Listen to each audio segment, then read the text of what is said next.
Hello friends, साविश्री रेसिपीमध्ये तुमचं स्वागत आहे. आज मी तुम्हाला इथे वरीचा डोसा करून दाखवत आहे. वरीचे तांदूळ हे आपण उपवासासाठी खातो. तर इथे मी 1 वाटी वरीचे तांदूळ घेतलेले आहेत आणि अर्धी वाटी दही घेतलेलं आहे.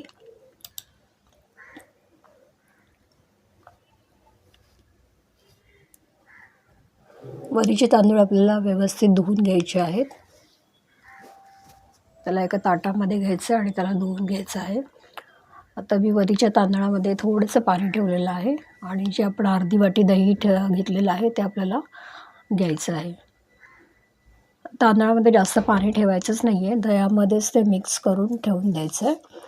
कारण मग हे पाणी जास्त झाल्यानंतर की मग आपला डोशाचं जे बॅटर आपण करतो नेहमी त्या थिकनेसचंच आपल्याला हे हवं आहे. त्याच्यामुळे आपल्याला कमीच पाणी लागणार आहे ते. तर पाणी जास्त झालं तरी आपण ते नंतर काढून ठेवूया. आता इथे मी दही मिक्स करून वरीचे तांदूळ मी ठेवून दिलेले आहेत. एक अर्धा तास आपल्याला ठेवून द्यायचं आहे, जेणेकरून तो वरीचा तांदूळ थोडा भिजून थोडा मऊ होईल अजून. आता इथे मी 4 मिरच्या घेतल्यात, थोडं खोबरं घेतलं आहे 4-5 तुकडे आणि अद्रक घेतलं आहे आणि याचं मी आता वाटण करून घेणार आहे. त्याच्यात थोडे वरीचे तांदूळ घेतले आहे आणि आता वाटून घेतलं आहे. हे तुम्ही बघू शकता. वाटल्यानंतर हे असं आपल्याला एवढ्या थिकनेसचं बॅटर झालं पाहिजे. आता मी अजून एकदा हे करून घेणार आहे. थोडे तांदूळ अजून राहिलेले तर ते दुसऱ्यांदा दळून घेते, ते परत मिक्सरला काढून घेते. तर मी त्यातलं जे एक्स्ट्रा पाणी होतं ते गाळणीने काढून घेतलं आणि जे दही आणि वरीचे तांदूळ राहिले तेवढं घेऊन परत एकदा ते मिक्सरला काढून घेतलं आणि आता या टोपामध्ये मी पूर्ण जेवढं आपण मिक्सरमधून काढून घेतले ते ठेवलेलं आहे. इथे मी अर्धा चमचा मीठ टाकते. मीठ तुम्ही तुमच्या चवीनुसार टाका. आता इथे मी पॅन घेतला आहे आणि पॅनला तेल लावलं आहे आणि याच्यामध्ये आता आपल्याला ते डोसे टाकून घ्यायचे आहेत. हे तुम्ही बघू शकता. व्यवस्थित तो डोसा छान झाला आहे. आपण सेकंड साईडला त्याला बाजूने आपल्याला तेल सोडायचं.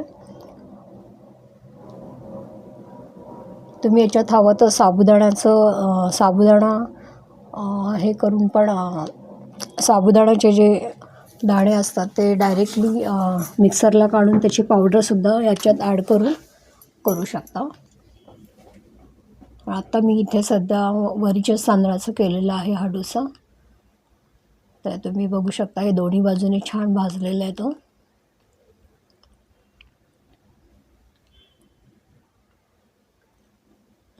त्याच्यात आपण फक्त मिरची आणि आलं टाकलेलं आहे, जे उपवासाला चालतं, आणि थोडंसं खोबरं मी त्यात ॲड केलं आहे, ओलं खोबरं. असं तुम्ही दोन्ही बाजूने भाजून ते व्यवस्थित चटणीबरोबर छान खाऊ शकता. चटणीसाठी मी फक्त शेंगदाण्याचं कूट आणि मिरची घेतलेली होती. मिरची नाही घेतली, शेंगदाण्याचं कूट आणि ओलं खोबरं फक्त एवढ्याची दोघांची केलेली आहे मी. आणि त्याला थोडंसं मीठ टाकलं होतं. मिरची आपण ऑलरेडी या डोस्यामध्ये टाकली, त्याच्यामुळे आपल्याला जास्त तिखट नको आहे, म्हणून आपण चटणीमध्ये ती मिरची नाही वापरणार आहे. हे तुम्ही दह्याबरोबरसुद्धा खाऊ शकता, खूप छान लागतात आणि पोटभरीचं होऊन जातं उपवास असला तरी. तर मी परत पॅनला तेल लावलं आहे आणि अजून एक डोसा टाकून घेते. बॅटर आपल्याला थिकच ठेवायचं आहे, पातळ करायचं नाही आहे, कारण पातळ केलं की मग ते भाजण्यासाठी आपल्याला प्रॉब्लेम होतो. इथे मी असा छान मोठा करून घेतला आहे तो.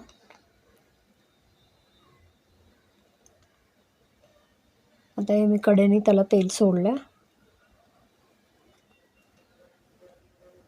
बघू शकता छान तो हे झालेला आहे सेट. आणि त्याला आता आपण असं बाजूने थोडासा सुट्टा करून घ्यायचा आणि मगच त्याला उलटायचं आहे व्यवस्थित.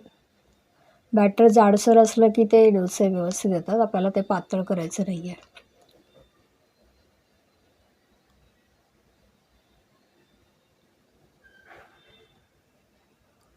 बॅटर आपण वाटल्यामुळे ते थोडंसं जे वरीचे तांदूळ असतात ते बारीक होतात आणि हा असा डोसा आपल्याला छान तो होऊन जातो.